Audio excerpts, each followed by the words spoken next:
beberapa program-program itu sering mengadakan sering perubahan-perubahan yang dilakukan ya oleh pemerintah, termasuk kebijakan-kebijakan yang dikeluarkan. Oke, mungkin refresh dulu ya, materi yang memang pernah didapatkan pada saat mungkin pada saat di D3 gitu ya. Oke, izin saya share ya.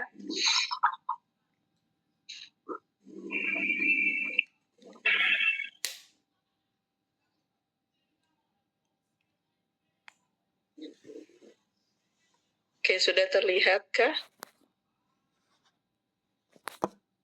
Sudah, Bu. Terlihat ya? Ya, sudah, Bu. Peran, fungsi, dan kompetensi bidan. Ya, betul. Oke. Ya, oh, bagaimana Bung? Nah, bagaimana peran, fungsi, dan kompetensi bidan? Ya. Oke. Refresh sedikit. Nah, menurut ICM, ya, menurut ICM atau International Confederation of Midwife, bidan itu adalah seorang yang telah mengikuti program pendidikan bidan yang sudah diakui oleh negaranya, terus juga sudah lulus dari pendidikan tersebut, serta memenuhi kualifikasi untuk didaftarkan atau diregister ya, dan memiliki izin yang sah secara lisensinya untuk melakukan praktek kebidanan. Nah, kalau pengertian dari IBI atau Ikatan Bidan Indonesia, bahwa bidan adalah seorang perempuan yang telah lulus dari pendidikan bidan yang diakui oleh pemerintah dan organisasi profesi di wilayah negara Republik Indonesia, serta memiliki kompetensi dan kualifikasi untuk diregister, disertifikasi atau secara sah untuk mendapatkan lisensi untuk menjalankan praktek kebidanan. Nah, kalau secara general, menurut WHO, adalah seorang yang telah mengikuti program pendidikan bidan yang diakui oleh negaranya, serta lulus pendidikan tersebut, serta memiliki izin yang sah untuk melakukan praktek kebidanan.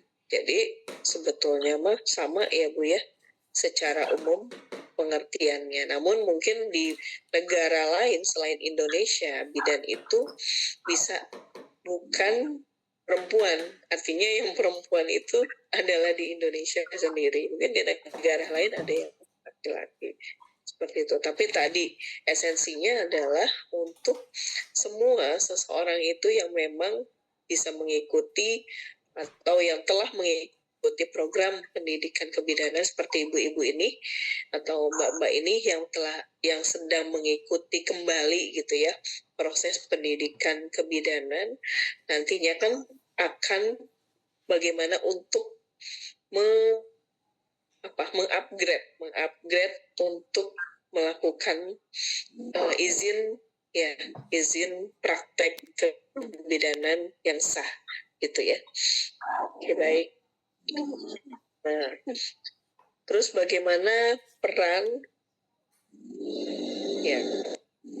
bidan? Peran itu adalah tingkah laku yang diharapkan oleh seseorang terhadap seseorang sesuai dengan kedudukan dalam suatu sistem. Jadi peran seseorang menentukan kinerjanya di lapangan dan akan dinilai oleh masyarakat umum dalam menjalankan peran sebagaimana mestinya.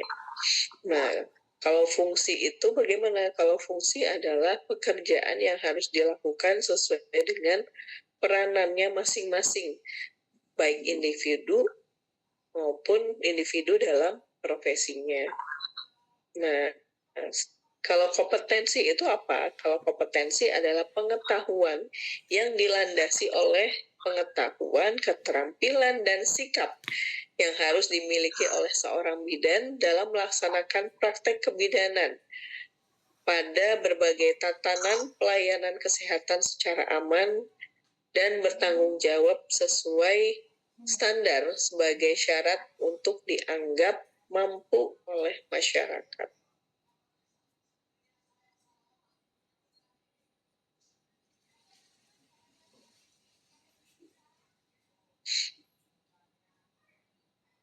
Oke. Nah, jadi peran dan fungsi kompetensi bidan, perannya apa saja sih bidan itu? Jadi peran bidan itu bisa sebagai pelaksana, seperti ibu-ibu nih, yang memang di pelayanan baik itu primer maupun di sekunder ya. Nah, terus ada pengelola, pendidik, dan penyelidik. Penyelidik itu sama misalkan kayak peneliti gitu ya. Jadi sebetulnya bidan itu tidak hanya pada peranannya adalah tidak hanya sebagai pelaksana gitu ya. Nah, bagaimana sih bidan sebagai pelaksana? Pelaksana ini tugas mandiri atau primer, yaitu tugas yang menjadi tanggung jawab bidan ya sesuai dengan kewenangannya. Nah, bagaimana sih tugas mandiri bidan itu? Yang pertama adalah menetapkan manajemen kebidanan pada setiap asuhan kebidanan yang diberikan. Biasanya apa? Seperti mengkaji status kesehatan untuk memenuhi kebutuhan asuhan ibu hamil, terus ya bagaimana menentukan diagnosa dari pasien tersebut gitu ya.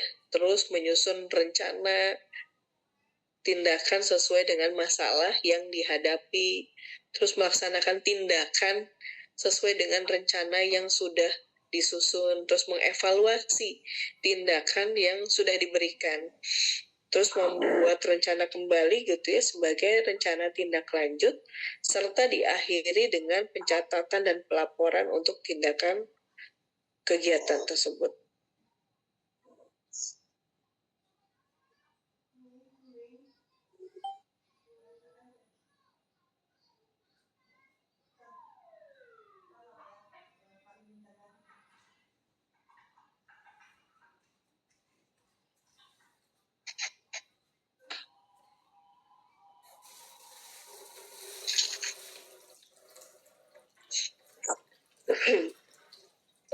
Selanjutnya, bagaimana si bidan juga melaksanakan pelaksana ini tidak hanya mandiri saja, tapi secara kolaborasi. Bagaimana sih melakukan pelayanan gitu ya untuk merupakan tugas yang dilakukan oleh bidan sebagai anggota tim yang kegiatannya dilakukan secara bersamaan atau sebagai salah satu urutan dari proses kegiatan pelayanan kesehatan. Nah, biasanya ibu-ibu yang memang biasa di layanan primer ya, misalkan menghadapi suatu permasalahan yang ada di masyarakat. Contoh misalkan ada kasus ibu yang tidak mau misalkan dilakukan rujukan, berarti kan bagaimana untuk melakukan penata-laksanaan tersebut. Tidak serta-merta kita juga hanya menyerahkan keputusannya kepada keluarga, tapi sekarang kan sudah dilakukannya kolaborasi ya antara lintas sektor ya, supaya tadi untuk bagaimana ibu hamil ini mau dirujuk untuk dilakukan asuhan berikutnya gitu ya, tadi demi keselamatan ibu dan anaknya. Nah, selanjutnya adalah rujukan. Nah, rujukan ke sistem pelayanan yang lebih tinggi ataupun sebaliknya gitu ya, atau kan yang memang sesama gitu ya.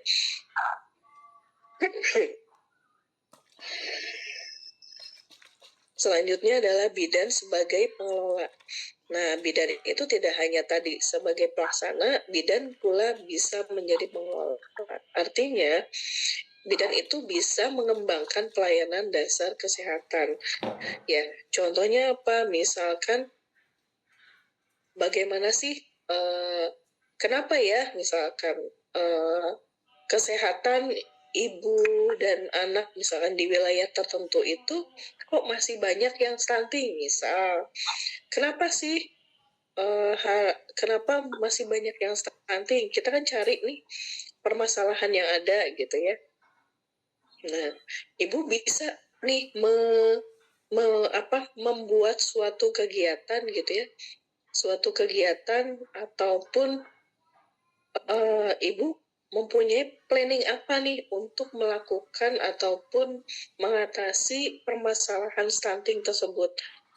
Jadi ibu juga bisa mengembangkan pelayanan-pelayanan tersebut, misalkan dengan sekarang yang sudah diterapkan adalah contohnya misalkan adanya kelas ibu hamil gitu ya, kelas ibu balita.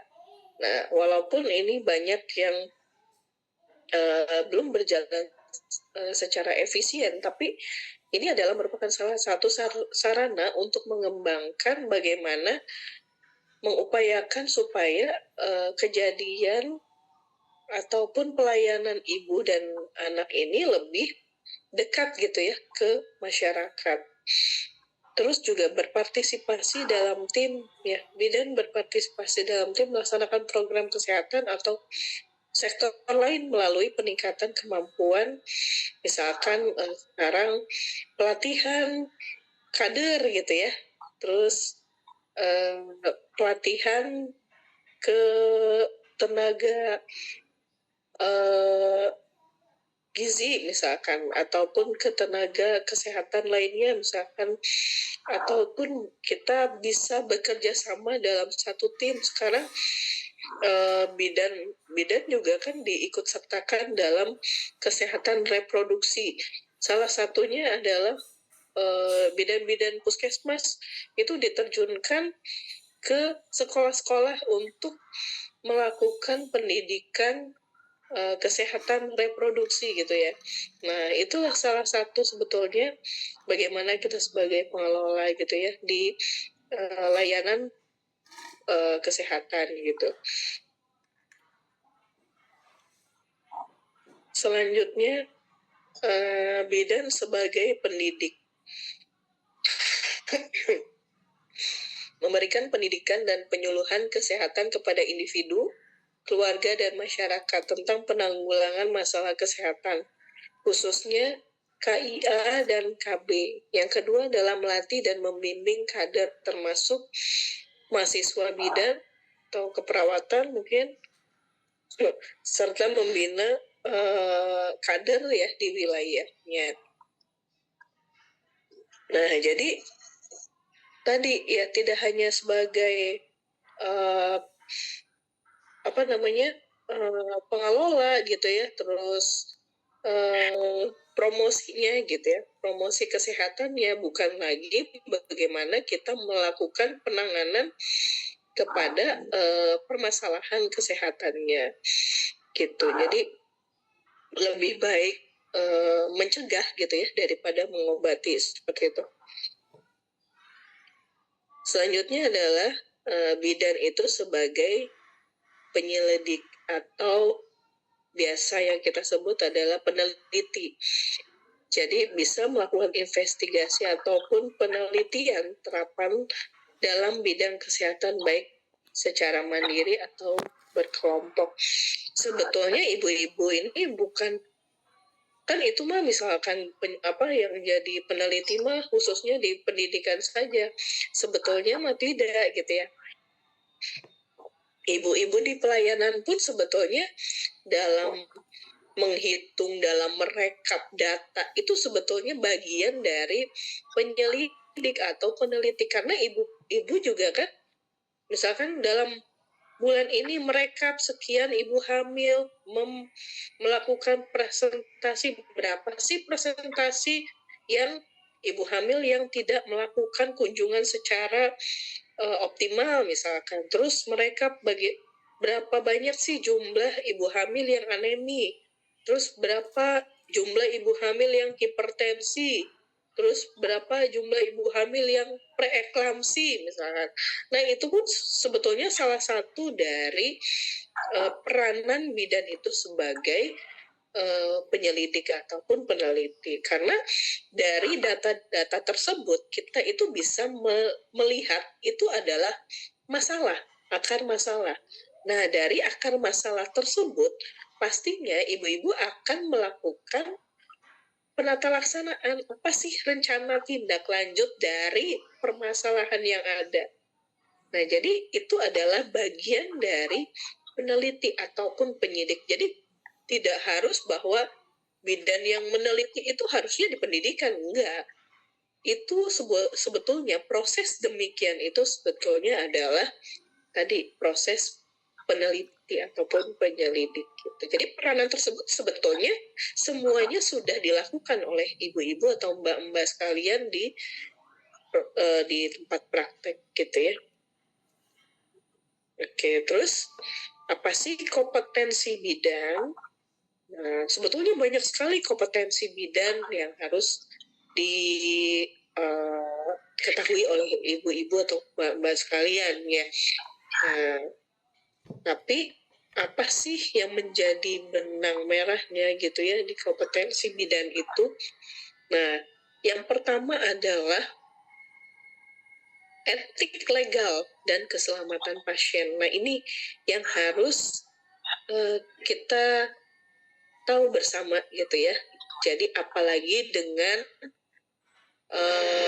era digital pada masa sekarang ya, yang memang lebih mudah untuk dikonsumsi publik gitu ya, lebih cepat untuk menyebar gitu ya. Kita juga harus tahu nih etik legal ya kita dalam melakukan asuhan kebidanan khususnya. Artinya kita juga harus bisa berhati-hati dan waspada ya ketika apapun misalkan ini perlu dokumentasi betul, tapi ketika itu sudah dipublish itu kita harus tahu apakah ini layak untuk dikonsumsi atau tidak. Nah, itu lebih warning ke sana.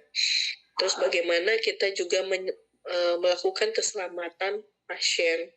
Ya, artinya kenapa sih kita buat misalkan ruangan pemeriksaan itu senyaman mungkin, terus ruangan pemeriksaan itu bednya harus lebarnya berapa, misalkan panjang bednya berapa, terus kok kenapa harus ada misalkan tempat untuk membantu si pasien itu naik misalkan. Nah, itu salah satu dari keselamatan pasien misalkan pada saat kita melakukan tindakan harus tetap menjaga pencegahan infeksinya. Nah, itu salah satu keselamatan pasien. Yang kedua adalah komunikasi efektif. Nah, ini menjadi penting ya, bagaimana seorang bidan itu harus memiliki ilmu komunikasi yang efektif. Ada yang seseorang yang biasa dengan berbicara, ngomong terus, tapi dia tidak tahu tujuannya, tapi dia tidak paham dengan apa yang disampaikannya. Nah, itu bukan komunikasi yang efektif. Jadi komunikasi efektif itu bagaimana? Komunikasi artinya dia mampu menyampaikan pesan dengan baik kepada yang diajak berbicara itu. Nah, yang ketiga adalah pengembangan diri dan profesionalisme. Nah, salah satunya ibu-ibu ini atau mbak-mbak ini, nah sekarang ini salah satunya adalah melakukan pengembangan diri dan profesionalismenya. Artinya upgrade ilmu, upgrade diri, mengingat nge-refresh kembali, walaupun ini sudah sering sekali gitu disampaikan materi ini, tapi tadi untuk merefresh, untuk mengingatkan diri gitu ya, kaitan dengan bagaimana profesionalisme dalam kebidanan. Terus landasan ilmiah praktek kebidanan banyak ya. Nah, asuhan-asuhan yang sudah kita berikan gitu, layanan yang kita berikan itu berdasarkan landasan ilmiah. Contohnya apa? Misalkan yang seperti ibu-ibu sudah pahami ya, kenapa diberikan misalkan pada saat melakukan episiotomi gitu ya, tidak dilakukan pemberian anestesi kembali gitu ya, ataupun pada saat melakukan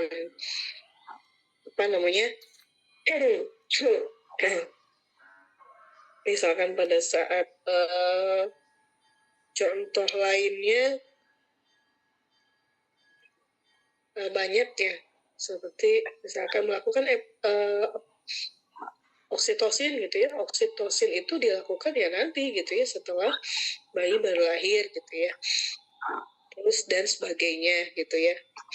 Nah, selanjutnya adalah keterampilan klinis dalam praktek kebidanan. Terus yang keenam adalah promosi kesehatan dan konseling. Terus yang ketujuh adalah manajemen dan kepemimpinan. Nah, semua ini untuk lebih rincinya ada di standar profesi bidan nomor 7 di Kemenkes 320. Ibu-ibu pernah membaca ataupun melihat untuk Kemenkes 320?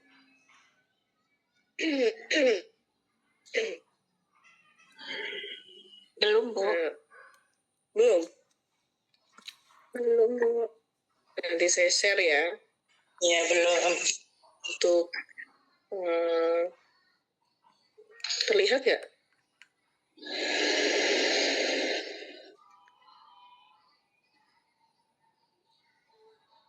Nanti saya share untuk PP untuk 320 kaitan dengan apa saja sih standar kompetensi yang harus dimiliki oleh bidan. Terus area mana saja sih yang menjadi kewajiban kita ya, kompetensi kita, yang mana yang bukan gitu ya. Nah, itu ada semuanya nanti di Permenkes 320. Nanti saya share. Oke.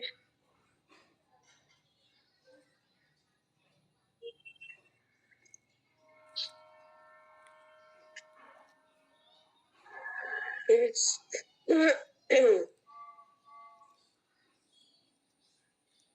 Oke, sampai sini selesai, Bu. Ada yang ditanyakan? Monggo.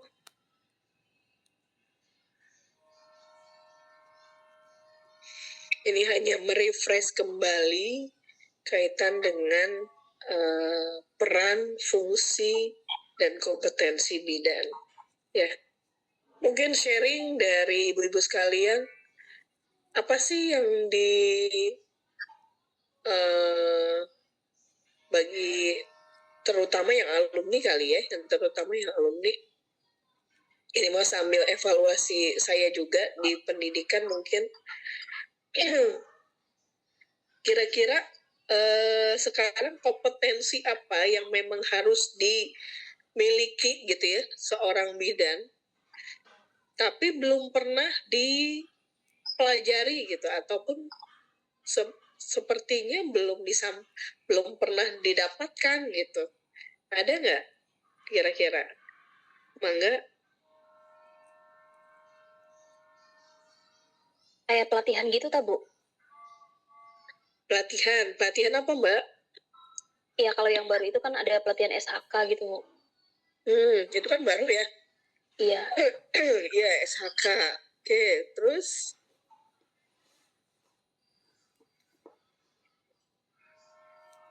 Apa lagi, Mbak? Kira-kira itu penting loh. Di mana? Di lapangan gitu ya. Tapi sepertinya kemarin belum sempat gitu ya. Nah itu kan kalau SHK memang kebijakan sekarang ya yang memang diharuskan ya untuk dilakukan pemeriksaan untuk pada bayi. Itu ada yang sudah ikutkah untuk pelatihan SHK? Ada yang Udah, Ibu. sudah ikut. Ada yang sudah ikut ya. Benar, Bu. Tapi biayanya cukup besar ya Bu ya. Ada yang dari SGM. Ada program dari susu, Oke. Ibu. Dari susu. Iya benar. Aduh ya. Itu kalau aslinya berapa? Ada yang tahu Ibu? 2 jutaan kayaknya, Bu. 2 juta ya? Iya, 1,5 juta. Gitu. 1,5 juta. Itu hanya SHK aja atau sama dengan APN? SHK aja, Bu. Hanya saja. Ya, SHK-nya aja. SHK-nya aja. Oke, baik. Siap. Oke, ada lagi Ibu? Ada yang perlu didiskusikan tidak untuk hari ini?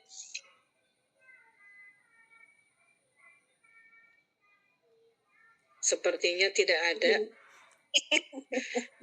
Ya. Bu, nanti materinya itu kan ya, dikirimin ya Bu ya, materi nanti di-share. filenya, Bu.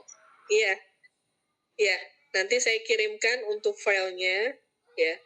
Mungkin ya tadi kebijakan untuk selanjutnya nanti saya akan sampaikan kaitan dengan aturan-aturan atau kebijakan yang memang harus ibu-ibu ketahui untuk kebidanan ya sekarang. Salah satunya mungkin kenapa ibu-ibu harus